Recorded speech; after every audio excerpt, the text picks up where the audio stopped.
All right, third graders, we're on to chapter 7 of My Father's Dragon. Here we go. Chapter 7 is My Father Meets a Lion. My father waved goodbye to the rhinoceros, who was much too busy to notice, got a drink farther down the brook, and waded back to the trail. He hadn't gone very far when he heard an angry animal roaring. "Ding blast it, I told you not to go blackberrying yesterday. Won't you ever learn? What will your mother say?" My father crept along and peered into a small clearing just ahead. A lion was prancing about, clawing at his mane, which was all snarled and full of blackberry twigs. The more he clawed, the worse it became, and the madder he grew, and the more he yelled at himself, because it was himself he was yelling at all the time. My father could see that the trail went through the clearing, so he decided to crawl around the edge of the underbrush and not disturb the lion. He crawled, and the yelling grew louder and louder. Just as he was about to reach the trail on the other side, the yelling suddenly stopped. My father looked around and saw the lion glaring at him. The lion charged and skidded to a stop a few inches away. "Who are you?" the lion yelled at my father.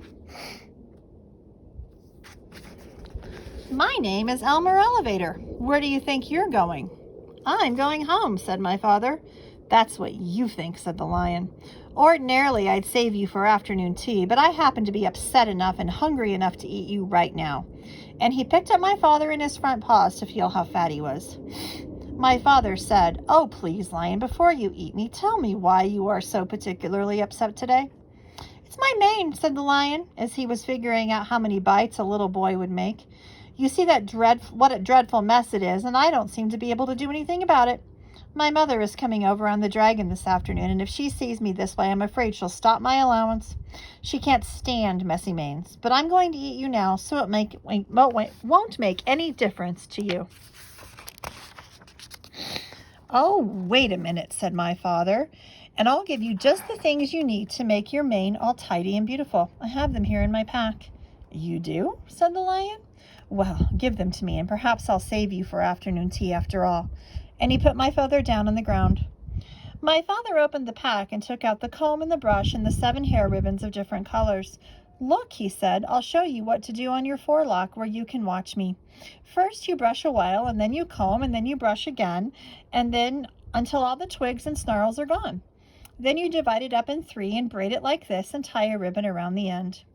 As my father was doing this, the lion watched very carefully and began to look much happier. When my father tied on the ribbon, he was all smiles. "Oh, that's wonderful, really wonderful," said the lion. "Let me have the comb and the brush and see if I can do it too." So my father gave him the comb and the brush, and the lion began busily grooming his mane. As a matter of fact, he was so busy that he didn't even know when my father left. There's the pretty lion to end this chapter. Tomorrow, chapter 8.